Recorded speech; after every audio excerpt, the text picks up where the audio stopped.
1970년 가을 경북 탄광 마을에는 늘 석탄가루가 날렸습니다.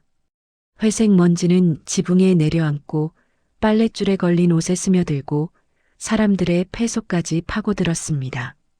나 박미숙은 그 먼지를 매일 아침 쓸어냈습니다. 9살 때부터 그랬습니다. 빗자루를 들고 마당을 쓸었습니다. 검은 먼지가 공중에 흩날렸습니다. 다시 내려앉았습니다. 쓸어도 끝이 없었습니다. 이 마을의 모든 것이 그랬습니다. 가난도, 폭력도, 침묵도 끝이 없었습니다. 우리 집은 탄광촌 골목 안쪽에 있었습니다. 방 2칸에 부엌 하나였습니다. 벽은 얇았고 천장은 낮았습니다. 겨울이면 찬바람이 들어왔습니다. 여름이면 더위가 갇혔습니다. 5 식구가 그 좁은 공간에서 살았습니다. 아버지 박철수는 탄광 광부였습니다. 키가 작고 어깨가 넓었습니다. 늘 석탄 냄새를 풍겼습니다. 손톱 밑은 언제나 검었습니다. 얼굴에는 주름이 깊었습니다. 40이었지만 쉰처럼 보였습니다. 야, 밥! 아버지가 돌아오면 집안 공기가 달라졌습니다. 어머니는 서둘러 밥상을 차렸습니다. 오빠 태수는 방에서 나왔습니다. 나는 부엌 구석에 조용히 앉았습니다. 아버지는 밥을 먹다가 소주잔을 들었습니다. 1잔, 2잔, 3잔. 목소리가 커졌습니다. 이 집구석이 왜 이 모양이냐? 그릇을 내던졌습니다. 바닥에서 깨지는 소리가 났습니다. 어머니 이순옥은 고개를 숙였습니다. 말이 없었습니다. 묵묵히 깨진 그릇을 주었습니다. 피가 났습니다. 손을 닦지 않았습니다. 오빠는 그런 아버지를 닮아가고 있었습니다. 16살의 태수는 아버지처럼 말했습니다. 아버지처럼 걸었습니다. 동생인 나를 아버지가 어머니를 대하듯 대했습니다. 미수가 설거지해. 네, 오빠가. 빨리 안 해. 목소리에 날이 섰습니다. 나는 서둘러 움직였습니다. 11살이었습니다. 학교에서 돌아오면 집안일이 기다렸습니다. 빨래, 설거지, 청소, 숙제할 시간은 없었습니다. 계절이 바뀌었습니다. 나는 13살이 되었습니다. 몸이 변하기 시작했습니다. 가슴이 아팠습니다. 치마가 짧아졌습니다. 오빠의 눈빛이 달라졌습니다. 그날 밤부터 나는 방문 앞에 의자를 세웠습니다. 자물쇠가 없었습니다. 의자라도 세워야 했습니다. 하지만 밤마다 발소리가 들렸습니다. 복도를 걷는 소리였습니다. 문 앞에서 멈췄습니다. 손잡이가 천천히 돌아갔습니다. 의자가 밀렸습니다. 문이 열렸습니다. 오빠가 들어왔습니다. 달빛 아래 그의 얼굴은 낯설었습니다. 조용히 해. 속삭이는 목소리였습니다. 나는 벽에 등을 붙였습니다. 도망칠 곳이 없었습니다. 이불을 끌어안았습니다. 오빠는 다가왔습니다. 싫어요, 오빠. 시끄러. 손으로 입을 막았습니다. 나는 소리를 낼 수 없었습니다. 옆방에서는 아버지의 코 고는 소리가 들렸습니다. 어머니는 일어나지 않았습니다. 아무도 오지 않았습니다. 어느 날 아침 어머니에게 말했습니다. 어머니, 오빠가. 말이 끊겼습니다. 어머니는 설거지를 멈췄습니다. 나를 보지 않았습니다. 창밖을 보았습니다. 미수가, 참아라. 어머니, 나중엔 다 지나간다. 어머니의 목소리는 작았습니다. 떨리지 않았습니다. 마치 오래전부터 준비한 대답 같았습니다. 나는 더 이상 말하지 않았습니다. 어머니의 침묵은 답이었습니다. 나는 혼자였습니다. 학교에 가도 집중할 수 없었습니다. 점심시간에 화장실에 가서 울었습니다. 소리 없이 울었습니다.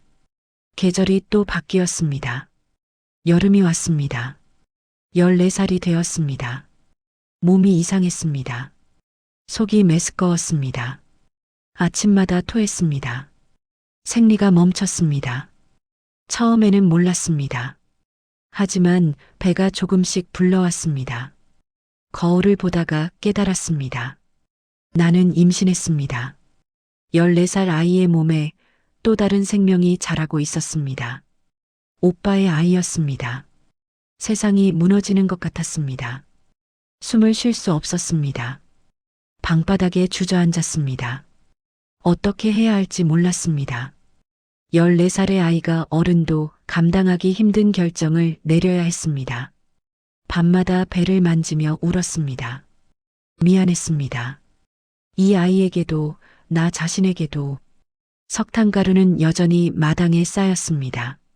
나는 매일 아침 그것을 쓸었습니다. 빗자루를 움직이는 동안에는 아무 생각도 하지 않으려 애썼습니다. 하지만 배는 점점 불러왔습니다.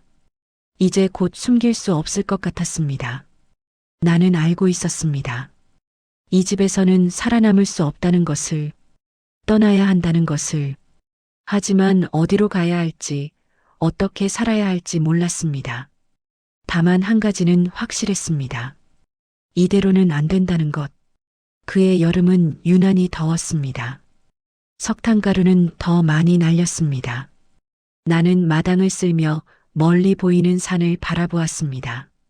저 산 너머에는 무엇이 있을까? 거기에는 숨 쉴 수 있는 곳이 있을까? 빗자루를 쥔 손이 떨렸습니다. 뱃속의 생명이 움직이는 것 같았습니다. 나는 눈을 감았습니다. 그리고 속삭였습니다. 미안해.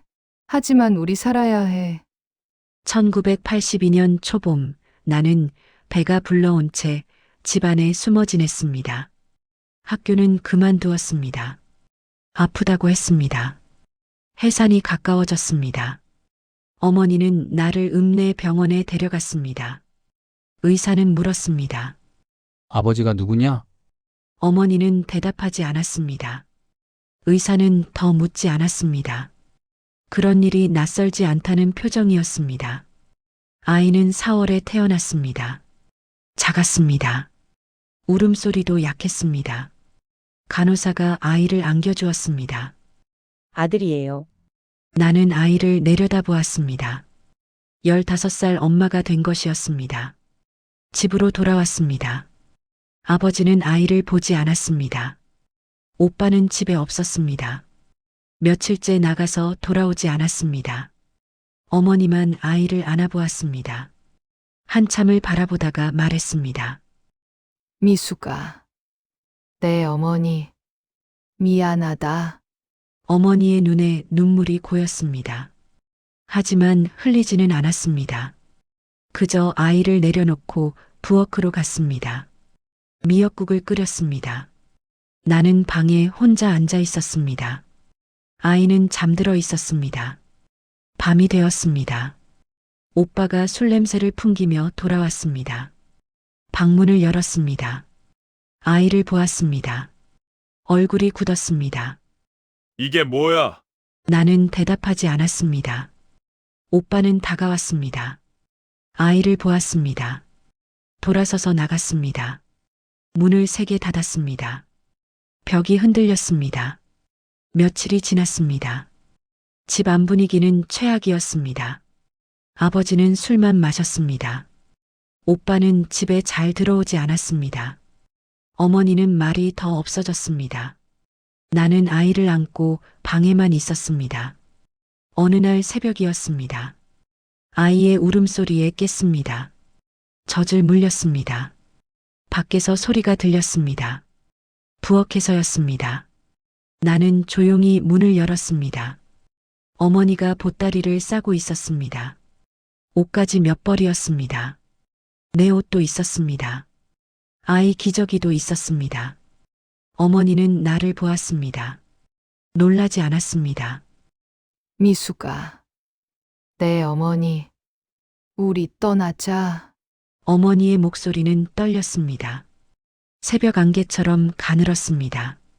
나는 숨이 멎었습니다. 어디로요? 서울. 내 고모가 있어.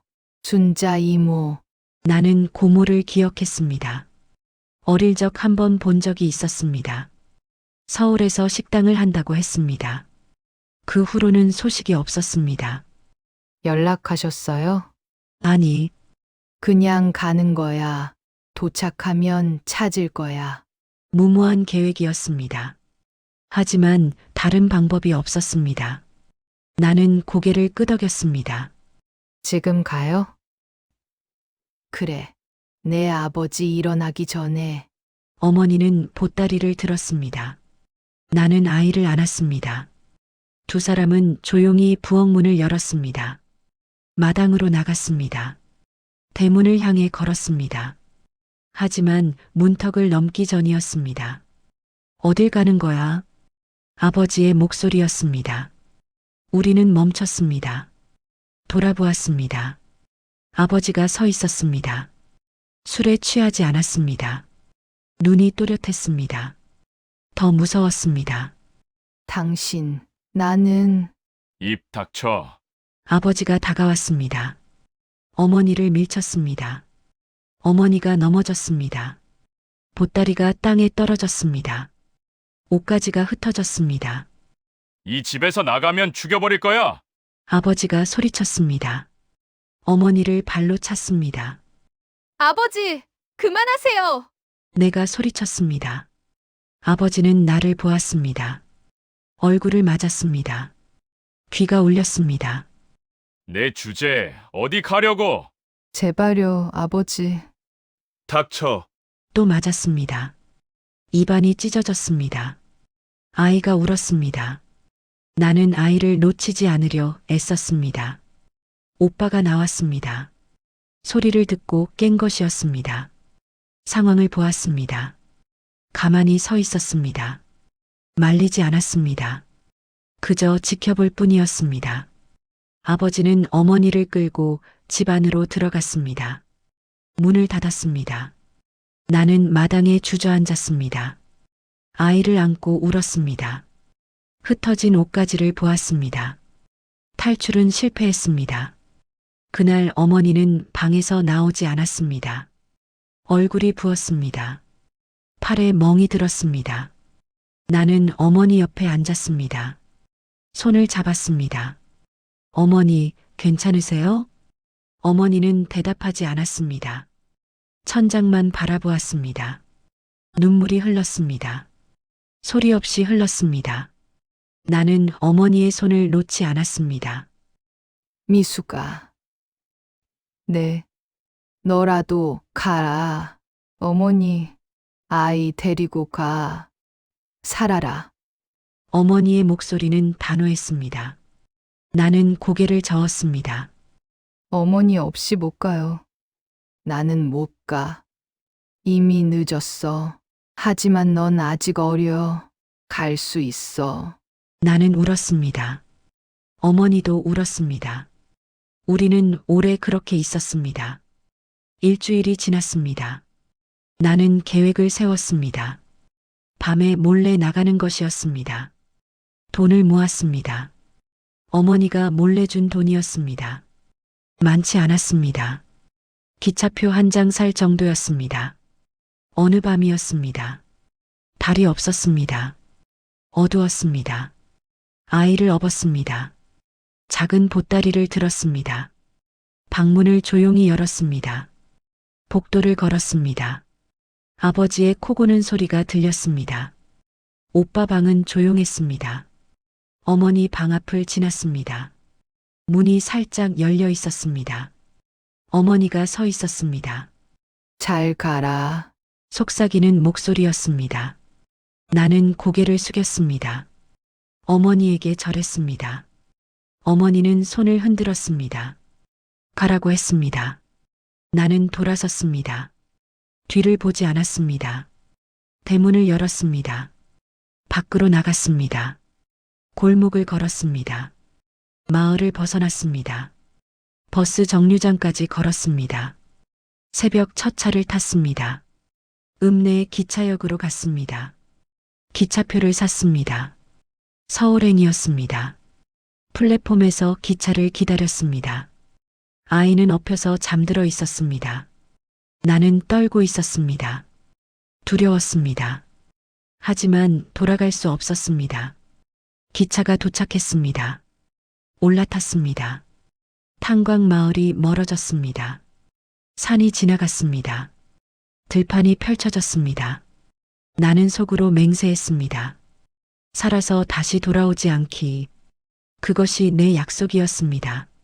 청량리역에 도착했습니다. 1982년 4월, 서울은 처음이었습니다. 역 앞에서 서성였습니다. 어디로 가야 할지 몰랐습니다. 순자 고모의 식당 이름도 몰랐습니다. 주소도 몰랐습니다. 다만 청량리 어딘가에 있다는 것만 알았습니다. 식당을 찾아다녔습니다. 하나씩 들어가 물었습니다. 순자라는 사람 아세요? 모두 모른다고 했습니다. 골목 모퉁이에 앉았습니다. 아이를 안고 울었습니다. 어떻게 해야 할지 몰랐습니다. 그때였습니다. 야, 너 왜 울어? 여자의 목소리였습니다. 올려다 보았습니다. 30대 여자였습니다. 파마머리에 화장을 했습니다. 앞치마를 두르고 있었습니다.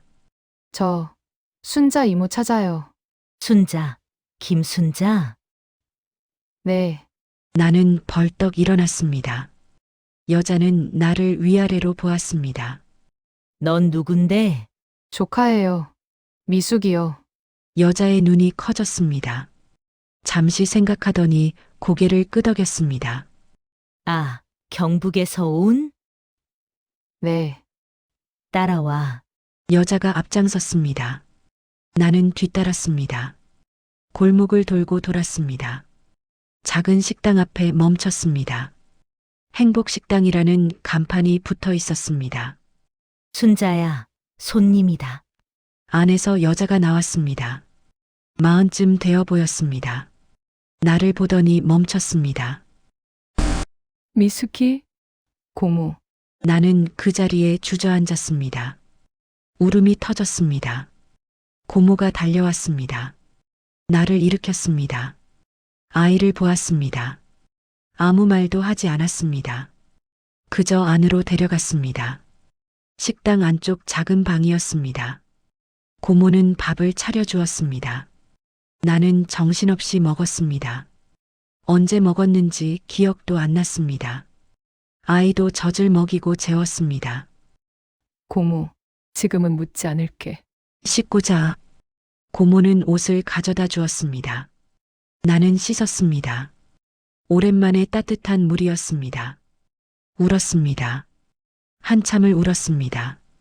그날 밤 고모가 말했습니다. 울면 안 돼. 이젠 내가 엄마야. 그 말은 칼보다 따뜻했습니다. 절망보다 강했습니다. 나는 고개를 끄덕였습니다. 네, 고모. 여기서 일할 수 있어. 설거지부터 배울 수 있겠어. 네, 할 수 있어요. 이름은 바꾸는 게 좋겠어. 찾아올지도 모르니까. 나는 생각했습니다. 새 이름이 필요했습니다. 김미선이요. 좋아. 이제 넌 김미선이야. 그날부터 나는 박미숙이 아니었습니다. 김미선이었습니다. 17살 싱글맘이었습니다. 신분도 숨기고 식당 설거지부터 시작했습니다. 잠들지 못한 새벽마다 아이의 숨소리를 들었습니다. 고르게 쉬는 숨소리였습니다. 나는 스스로에게 말했습니다. 괜찮아. 미수가. 이제부터는 너의 인생이야. 세월은 빠르게 흘렀습니다. 1982년 서울에 도착한 17살 소녀는 어느덧 40을 넘긴 여자가 되었습니다. 김미선이라는 이름으로 살아온 세월이었습니다.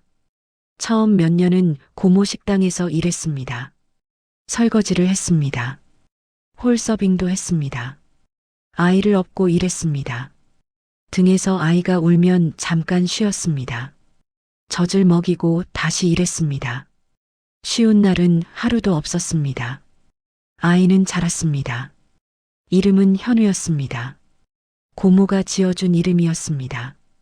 현명하고 우직하게 자라라. 그런 뜻이었습니다. 현우는 건강하게 자랐습니다. 말을 배웠습니다. 걸음마를 배웠습니다. 유치원에 갔습니다. 나는 돈을 모았습니다. 한 푼 한 푼 모았습니다. 통장에 조금씩 쌓였습니다. 목표가 있었습니다.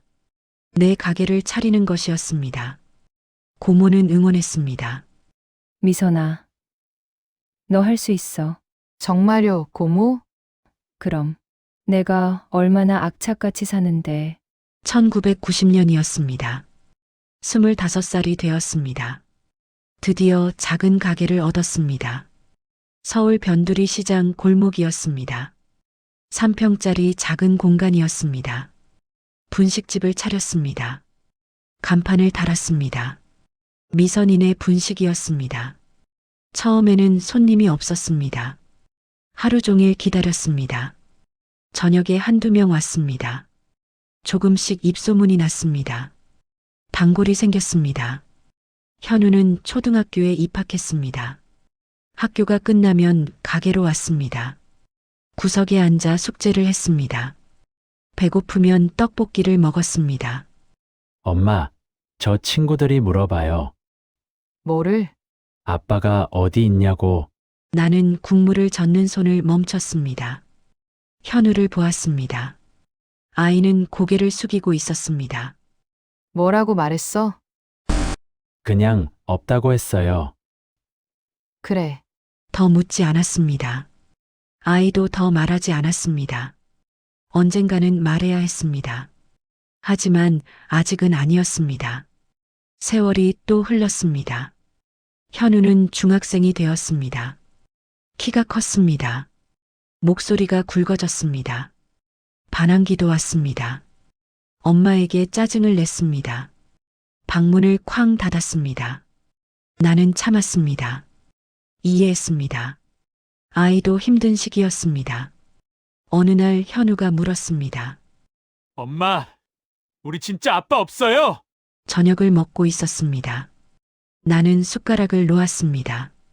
아이를 보았습니다. 진지한 얼굴이었습니다. 왜 갑자기? 친구들이 놀려요. 아빠 없는 애라고. 가슴이 아팠습니다. 하지만 표정은 단단히 했습니다. 있어. 하지만 우리랑 살지 않아. 왜요? 복잡한 사정이 있어. 무슨 사정이요? 나는 한숨을 쉬었습니다. 아직 말할 때가 아니었습니다. 나중에 크면 말해줄게. 지금은 아니야. 현우는 불만스러운 얼굴이었습니다. 하지만 더 묻지 않았습니다. 밥을 먹었습니다. 방으로 들어갔습니다. 나는 설거지를 하며 울었습니다. 아이에게 미안했습니다. 하지만 후회하지는 않았습니다. 그때 탈출하지 않았다면 지금의 우리는 없었을 것입니다. 2000년이 되었습니다. 새 천년이었습니다. 현우는 고등학생이 되었습니다. 공부를 잘했습니다. 성적이 좋았습니다. 선생님이 대학 갈 수 있다고 했습니다. 나는 기뻤습니다. 더 열심히 일했습니다. 학비를 벌어야 했습니다. 어느 날 고모에게서 전화가 왔습니다. 미선아. 내 고모. 내 오빠 태수가 죽었대. 손이 떨렸습니다. 전화기를 꽉 잡았습니다. 언제요? 지난주. 가남이었대. 내 어머니한테 연락 왔어. 어머니는요? 혼자 계셔. 많이 늙으셨대. 나는 아무 말도 할 수 없었습니다. 고모가 계속 말했습니다. 장례는 끝났어. 갈 거야? 아니요. 그래. 그게 나을 거야. 전화를 끊었습니다. 가게 뒤편에 앉았습니다. 눈물이 났습니다. 슬픔이 아니었습니다. 안도였습니다. 오빠는 내 지옥이었습니다. 하지만 나는 그 지옥에서 벗어나 여기까지 왔습니다. 혼자 힘으로 왔습니다. 살아남았습니다. 그날 밤 현우가 물었습니다. 엄마, 울었어요? 아니야. 눈 빨간데요. 나는 웃었습니다. 현우를 안았습니다. 엄마는 괜찮아. 걱정 마. 현우도 나를 안았습니다. 아이는 이제 나보다 컸습니다. 이 아이 때문에 버텼습니다. 2005년이었습니다. 현우는 대학에 합격했습니다. 사회복지학과였습니다. 나는 울었습니다. 기쁨의 눈물이었습니다. 입학식에 갔습니다. 교복이 아닌 정장을 입은 아들을 보았습니다. 자랑스러웠습니다. 엄마, 고마워요. 무슨 소리야. 내가 잘한 거지. 아니에요. 엄마가 날 키워줘서예요. 현우의 목소리가 떨렸습니다. 나는 아들의 어깨를 두드렸습니다. 우리 잘 살자. 그게 중요한 거야. 가게는 잘 되었습니다. 정 사장님 손맛이 최고예요. 그 말을 들을 때마다 뿌듯했습니다. 내 삶의 훈장이었습니다. 어느 날 어머니에게서 편지가 왔습니다. 고모를 통해서였습니다. 오래된 편지지에 떨리는 글씨였습니다. 미수가, 잘 살고 있니? 엄마는 많이 아프구나. 내가 보고 싶다. 하지만 오라고는 못하겠다. 그냥 잘 살기만 해라. 그게 엄마 소원이다. 나는 편지를 오래 들고 있었습니다. 울지 않았습니다. 어머니도 피해자였습니다. 하지만 나를 지켜주지 못했습니다. 답장은 쓰지 않았습니다. 대신 돈을 보냈습니다. 고모를 통해 보냈습니다. 그것이 내가 할 수 있는 전부였습니다. 2010년이었습니다. 현우는 졸업했습니다. 사회복지사가 되었습니다. 아동보호기관에서 일했습니다. 나는 자랑스러웠습니다. 내 아들이 누군가를 돕는 사람이 되었습니다. 어느 날 현우가 말했습니다. 엄마, 나 세상에서 제일 강한 여자 알아요. 누군데? 우리 엄마요. 나는 웃었습니다. 현우도 웃었습니다. 두 사람은 가게에서 떡볶이를 먹었습니다. 평범한 저녁이었습니다. 행복한 저녁이었습니다. 14살에 임신했던 소녀, 17에 아이를 업고 도망쳤던 소녀, 그 소녀가 여기까지 왔습니다. 용서했느냐고 물으면 잘 모르겠습니다. 오빠를 용서했는지 모르겠습니다. 아버지를 용서했는지도 모르겠습니다. 다만 한 가지는 확실합니다. 더 이상 그들에게 내 삶을 빼앗기지 않는다는 것입니다. 과거는 과거로 두었습니다. 미움은 내려놓았습니다. 대신 오늘을 살기로 했습니다. 저녁이 되면 현우가 가끔 들립니다. 퇴근길에 들러서 떡볶이를 먹습니다. 엄마, 떡볶이가 제일 맛있어요. 맨날 먹으면서 안 질려? 안 질려요. 이게 우리 맛이잖아요. 우리 맛. 좋은 말입니다. 이것이 우리가 함께 만든 맛입니다. 고통과 눈물로 만든 맛입니다. 하지만 그 끝에는 따뜻함이 있습니다. 삶은 계속됩니다. 고통도 있었고 슬픔도 있었습니다. 하지만 이겨냈습니다. 살아남았습니다. 그것만으로도 충분합니다. 매일 새벽 가게 문을 열며 생각합니다. 오늘도 살아있다고.